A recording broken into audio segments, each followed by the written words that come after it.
Welcome into a live broadcast of the Vick's Flicks podcast right here, coming to you on the road, Memphis, Tennessee, the back corner of a hotel room.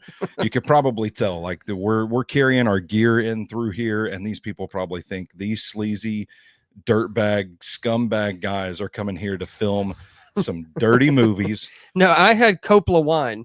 But you had the Coppola wine. Yeah. I think that's what saved us. I think the staff saw us and were like, right.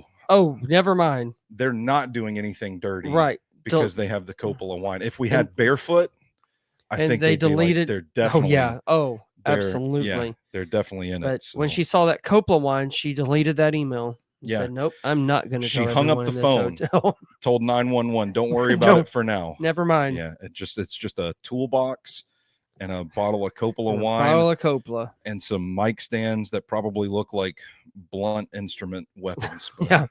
Nothing. And when I had to ask for a chair from their breakfast because sitting room. We had Stephen McCash, our utility man, who's down here helping us cover the festival.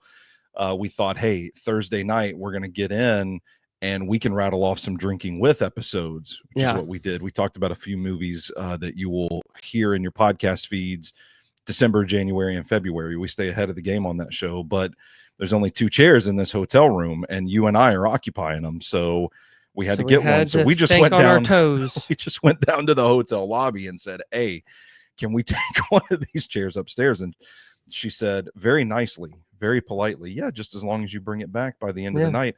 And then she forgot about it when it was 11 o'clock at night, and we brought that chair the lobby with that chair because we're men of our word. That's right. We brought that damn chair back. That's right. And had a little more fluids than it did before. Well, don't put that on the air. But, we are live on that's right. Facebook, YouTube, and Twitter. But yeah. Yeah, so it's been busy since we showed up here yesterday. I'm Stoney Keeley, by the way, Big Natural, hey. the EIC at Sobros Network, host of the Vick's Flicks podcast, here with the man whose namesake the show bears. He is our resident film critic. He's a board member of the Music City Film Critics Association. He's a member of the Southeastern Film Critics Association. We call him Mr. Big Shot, Brandon Vick. Brandon, how you feeling today? We're here, man. We got day 1 in the books. We're going to recap it. We're going to preview day 2. Yeah. What we have going on. We're going to talk about the city of Memphis a little bit. This is an exciting trip. I always love when we can pack up the gear, hit the road, and talk film festivals. Yeah, well, this is our first time doing this one. Yeah. So we can. It's been pretty cool. We haven't really gotten into it. A lot of stuff we've been able to watch online. 2 movies in. Yeah. 2 movies in. So, but we're going to be going to the theater today. We're going to be picking up our fancy badges. Yeah. I hear they have our names on it too. Yeah. Yeah. So that's cool. But yeah, I mean, we kind of saw a little bit of the city last night. Yeah. Ate at a pretty cool restaurant. Blue City Cafe. It came #1 recommendation from our buddy Zach Lyons. About Red Robin. And sorry. We can give the review of the Red Robin man. in Jackson, Tennessee, if you want to, because that's all right. I tell you, I'm happy to put in a good word for him because we got those cold beers and there was ice on the mug. There's onion rings. And the onion rings, crispy, hot, fresh. Yeah, you can't go wrong with Red Robin, in my opinion. But back, Blue City Cafe out on Bill Street. Yeah, man, that was the truth. I had the catfish plate, and that food came out like that. I mean, it's crazy. I'm gonna say they already had it fixed and just waiting. Yeah, it was funny because you mentioned Beale Street separate when we were sitting here with McCash last night. You mentioned Beale Street, and I'm texting with Zach as we're doing a show, and he says if you like one place, go to Blue City Cafe. I hadn't told you guys that. But when you mentioned Beale Street, McCash was like, I want to take you to this place called Blue City Cafe. So the #1 recommendation from the 2 Memphis guys in our circle. And we're like, hell yeah, let's go check it out. And we did. And man, the fried catfish plate with the steak fries, coleslaw, tartar sauce, hush puppies came out like that. Big piece of Texas toast with it. Really good stuff. But man, I had a cup of turnip greens that changed my life. I mean, you wanted to bring a bucket back and put it in the tub. Just fill the tub, and then I'll just go through with a big serving spoon every once in a while and just take a big And if someone takes a shower, fine. Yeah, I'm gonna bathe in it. Who cares? I'll get completely nude and bathe in the turnip greens. We're gonna save that for the paywalled content though. You can't just see that on Twitter. You don't just hand that out. But they were good, like very well seasoned, cooked to perfection. There's a little bit of, I think it was sausage in it. It had a very like almost a spicy, savory kind of texture to it, and it added a really, really, really zestful flavor to it that popped. You were head over heels for it. You're apologizing to your granny. Yeah, I know. Well, all due respect to my granny, they're the best turnip greens I've ever had in my life. My so Blue City Cafe gets a ringing endorsement from this bunch. And then we took a little stroll around Beale Street. By the way, if you are watching live with us on YouTube, Facebook, Twitter, wherever you take in your live broadcast, hop in the comments. Let us know what you're up to on this fine Friday. If there's anything that you've watched from Indie Memphis so far, if there's anything you're looking forward to, join the discussion in the comments there, and we'll get to them as they come in. But yeah, taking a little walk around Memphis. I think this is a city that kind of gets a bad rap. We were talking about that a little bit last night. I haven't been here in 11 years, and it has changed quite a bit since then, because when we came, posted up at the Rum Boogie Cafe, the FedEx Forum is like right across the street, about a block away maybe. And the people at Rum Boogie told us, like, don't walk past this street. Like, if you go to FedEx Forum, don't go any far past it. And now there's like a whole block of just neon signs, bright lights. There's a tin roof down there. Yeah. Place called Alfred's that you and I were kind of itching to check out too. Yeah, that looks like a cool spot. A whole block has developed here. And with McCash as our guide, taking a stroll back to the car, we were just kind of walking along. And I think he said it best, where he's like, you can see the signs of life in this city where it's kind of coming around. And maybe it does have a bit of a bad rap, but it feels like there is a concerted effort to kind of make this a more viable entertainment city in that regard, as far as like places to go, foot traffic and stuff. And it felt like that. It felt really, really nice walking by the Orpheum Theater at night. What is that, Main Street? Yeah, is that what I think McCash is a big fan of, Main Street, which that looked cool.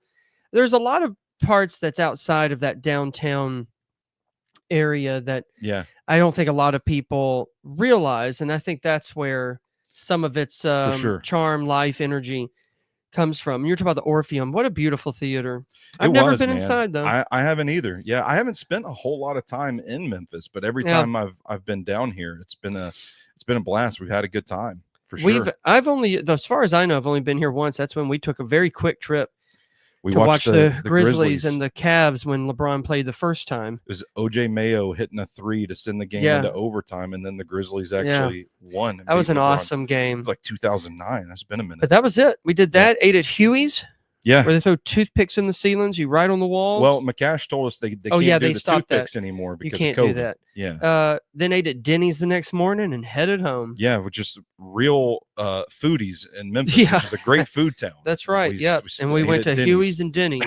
Yeah, absolutely. So, well, let's talk a little bit about Indie Memphis, because this is a festival that has deep roots in the city of Memphis. This is, if I'm not mistaken, the 27th year that they're doing this festival. Yeah. A lot of the screenings are going to be taking place on the studio at the Square. Did I get that right? It's a Malco. The Malco Theater is all around Memphis. Yeah, but yes, it's in the Overton Square area. Is it Crosstown? Yeah, Crosstown.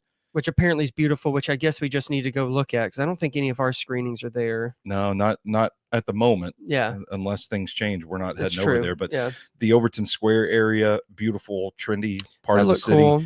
Looks like a cool place to hang out. That's where we'll be heading today. What is on the schedule for today? So we have a Boys Go to Jupiter, which I think mixes a lot of different animation styles about telling this kind of coming of age tale, and that's in Florida. And then there is the documentary. What's her name? Dory Previn. Dory Previn, Dory Previn, On My Way to Where is the name of the film. Yeah. And so I think that's kind of the last one. We're kind of doing a back to back as far as in theater stuff. Yeah. But I know it kind of deals with her mental health, and I think she was an advocate in the end and trying to make people aware of it. And I've especially during a time when I don't think people were talking about it, much less trying to find some kind of, comfort, or I don't want to say fix, but, having the opportunity to seek help. I think she kind of had to do it the hard way, but I'm interested in that because I actually don't know a whole lot about her. So I think it sounded pretty fascinating. Yeah. So I'm looking forward to those. So that's today. There's Black Box Diaries. Yeah. It's getting a lot of talk on these kind of end of the year documentary lists, and it deals with kind of sexual assault in, I want to say if it's in Japan, Korea, one of those spots. I don't have it right in front of me, but it is it's playing at Indie. I think it's tonight or tomorrow night, Saturday, but it's also on virtual if you want to catch it that way. Which there is a blend of virtual cinema and in-person screenings at this festival. Like it seems like the opening night one was a kind of like you could see it there, you could watch it online. Mm-hmm. So I think they have a lot of nice options. So what are some of the highlights? Maybe obviously we haven't seen a lot of these yet because the screenings haven't taken place. But if you were a Memphian looking to maybe get out this weekend, what are some of the screenings that are generating enough buzz that you're excited about, or that you might pass along to our viewers, our listeners, that they could go check out? Well, there's a couple of animated ones. There's one called Flow that got a lot of good buzz. It's it doesn't have any dialogue, but it's basically kind of taken place in this kind of future world where it seems like the world is ending, and it's basically this black cat trying to survive, persevere, meets these other animals along the way. And it's a fantasy animation, but I mean, it is quite very grounded, and using the animation is beautiful, but having no dialogue and just kind of seeing it and experiencing it visually, it's very effective that way. Yeah. And there's one that I've been telling you about because I saw it in the Nashville Film Festival, and it's also playing here, called Memoir of a Snail. And that's getting a lot of buzz. Like that's getting some like Oscar Best Animated Feature. Yeah, buzz. I think that's highly likely. I really do. And it's a Sarah Snook. Yeah. From Succession, Jackie Weaver. It's a great cast, but it's kind of about this brother and sister that get split up. But the way that a snail is as a metaphor, as kind of just letting rather love not happen, or not letting it in, or letting it in. It's really good. It's one of the best films I've seen this year, and definitely one of the best animated ones. Yeah, it's up there. Prioritize that one. Anything else before we talk about the two movies that we watched on day one? Well, I think the biggest one is a movie, and it's closing it out on Sunday night at 6:30. And I think the main event. That's Nickel Boys. Nickel Boys. Okay. And for the past few months, it's been getting the momentum has only been building. So I'm really looking forward to that one. That I think that's kind of the heaviest hitter of the bunch this year. Yeah. But it's definitely sounds like it's absolutely worth checking out. I think you'll be hearing a lot about it from here on into Oscars. Very well. Let's talk about the opening night film. Yeah. You alluded to it earlier. There was a screening along with an opening reception last night, but this film was also available virtually. It was called It Was All a Dream, and it was sort of this archival footage from journalist Dream Hampton's catalog from her work with The Source magazine in the 90s. Visual diary, great way of putting it. It's journalism, but that's what it feels like. Yeah. But her work for The Source magazine back in the 90s during the boom in hip hop, when you had like the East Coast West Coast rivalry going, you feature artists such as the Notorious B.I.G., Snoop Dogg's heavily featured. I thought Method Man kind of brought a little interesting perspective, like a deeper level of it to the film. If there's something that breaks the surface, I think it's the conversations with him and somewhat Snoop Dogg, but they're two very different topics. So but I agree. But they had Warren G, Lil Kim, I think Cypress Hill is in there for a little bit. But so, Lil Kim and Notorious B.I.G. They're in it. But I really liked it quite a bit. I think I'm a bit more of a hip hop fan than you are. Yeah, that's just not it's just hasn't been my jam. Now, I'm not saying I don't like some of the music, but I think my my main issue is that there's just times where you're just kind of watching. Yeah. But it's hard to argue that if anything's actually happening.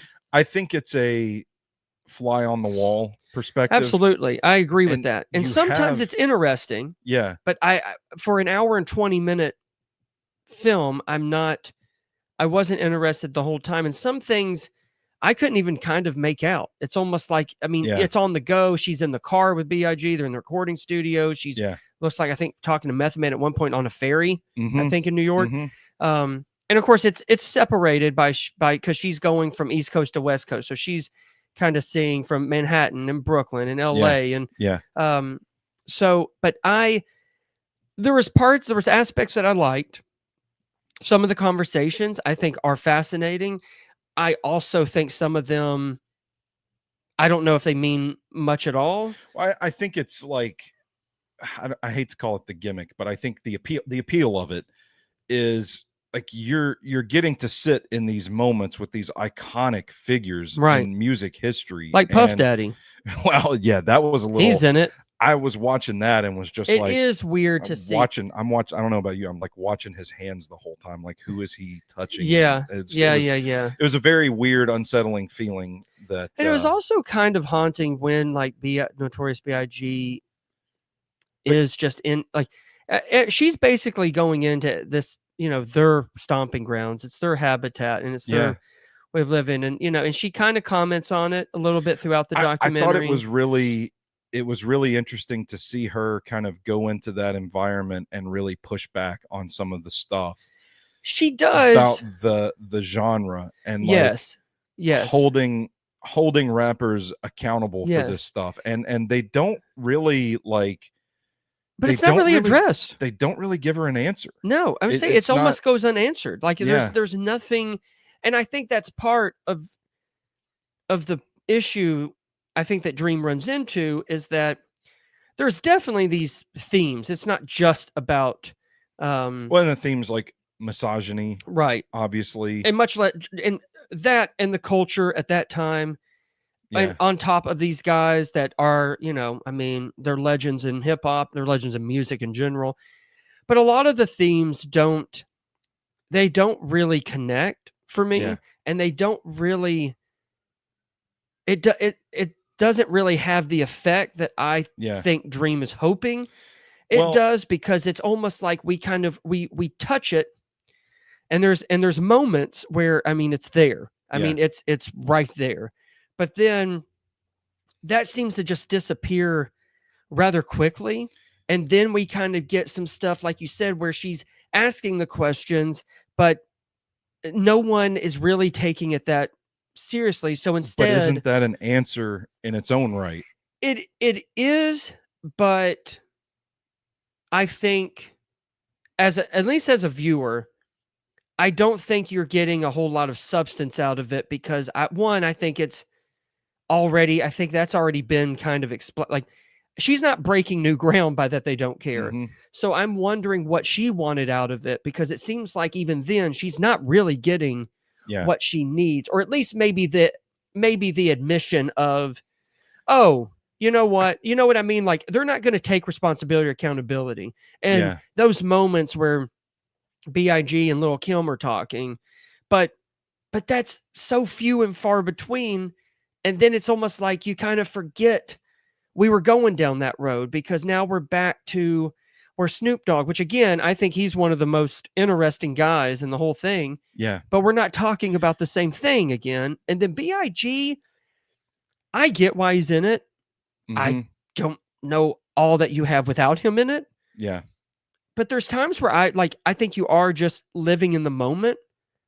But then it seems like right when maybe we're going to kind of dig a little, it's over. Like we're done. I found it particularly compelling to see how the mainstream media painted this East Coast, West Coast thing back in the 90s. Is like, people are dying over this. Like, this is a civil war of sorts, It's like, this is, you pick a side and you fight. But then in these moments where they're just kind of talking about it, like, these guys just want to make music to get out of their situation. Right. Like this is an answer for a lot of these guys to kind of it's an escape out. No matter where. An escape. Yeah. And it's really interesting to see, because I would have thought going into this, based off what I know of real the bad era, blood, like, and if you even like mention Snoop's name in New York, like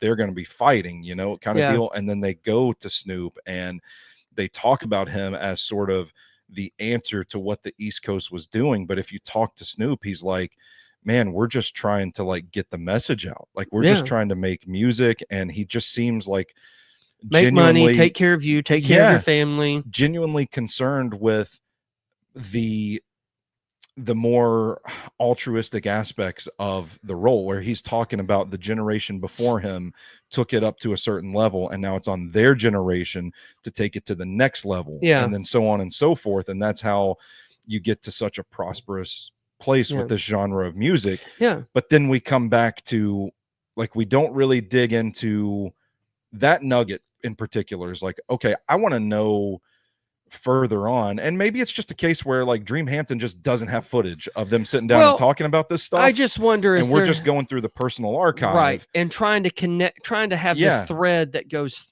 through the whole thing. We go from that nugget, Snoop Dogg as the answer to the East Coast, which I would have liked to have explored more. Like, okay, well, what's Dreamhampton's opinion of how that turned out down the road? Was he ultimately what turned the tide and made this like a massive rivalry?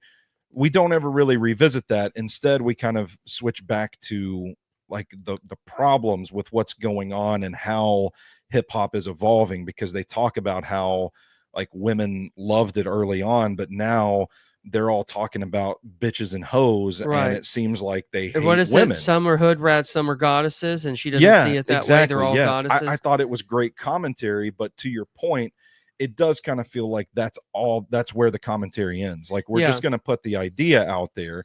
And again, it is just kind of a collage. It's like home movies, but like I told you at the breakfast table, she's sticking to a very strict timeline. So like, I kind of thought the same thing. We're like, hey, you know what? I think you could kind of build on this, and maybe let's get to 2020 something, and let's see, like, oh, here we go. But then I thought it seems to me she wants to stay within 93 to 96, and like you said, fly on the wall, but it's a moment in time. It's a time capsule piece that she's adding some stuff to it, but it doesn't seem like her goal was to kind of expand on that. It was kind of like, this is where it is. This is how it sits. My biggest takeaway from it, and the reason I liked this film so much, was because to me, it really, I don't know if this is what I was supposed to take away from the film, but it encapsulated the spirit of journalism to me. It's like you see Dreamhampton in these rooms with these guys with just a notepad and a pen, taking notes, asking questions,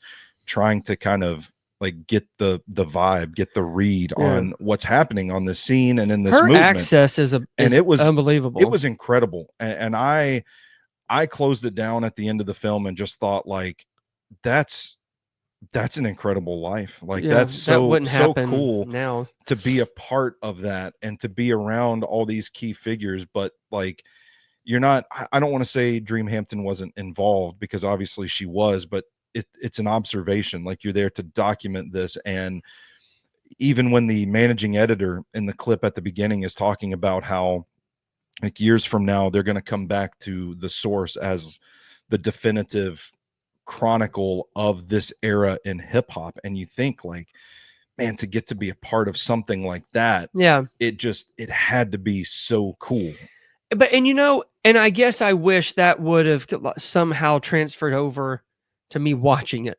Like, I get that vibe, but we're not like, I think in just a general takeaway is, I think there's a lot of conversations and a lot of things that are presented that are that I would say that were pretty enlightening, but I don't think the whole piece is that. I wish I felt that way about the movie more so than just like these certain scenes or these certain people that give her kind of a deeper sense of who they are or what they represent. And, it's not what you may think. It's not what you may read. It's not what you may see in music videos. But there is, and you're right. I mean, it may just be a case, but either way, I can only review what she provides, and if that's all she had. But I feel like there's a lot more there that it's just like it's they're making you aware of it, but we're not really gonna get into it. It's almost, and I don't know. That's a struggle. There is a nugget from Method Man that I want to particularly talk about when he says, like, the black man just wants to know his history, and they don't teach that to us in this country. And I thought, this is from like 20, almost 30 years ago. 30 years ago, and we're still having like similar conversations about the state of education today. Well, and that was particularly jarring when I saw that. I was just kind of like, damn.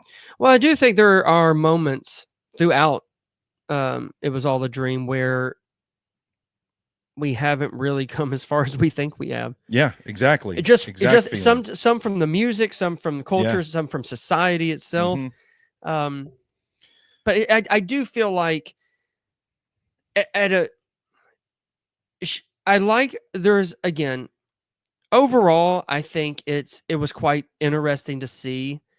I just thought it would kind of be more striking and effective in certain ones, especially when you are seeing these guys that some of them have gone on to great success. We know, they died early, like B.I.G.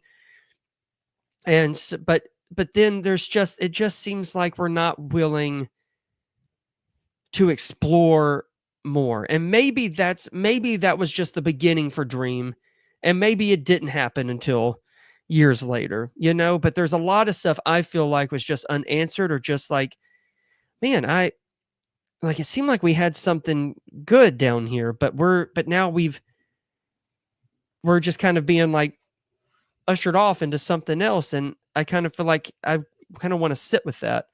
And sometimes you didn't get that chance. And then, of course, I mean, and I'm glad it was addressed, but just kind of the whole, like, I wish I got more footage of Tupac. Yeah. They go into a little bit, a tad, but I mean, he gets 5 minutes. Yeah. I mean, and when I say 5 minutes, I mean, he's not in it at all. She talks about him for maybe 5 minutes. Where did you land star rating wise? It's kind of tough. I don't know if I've officially landed. I would probably say 2.5 to 3. I'm circling around. I'm at 3.5.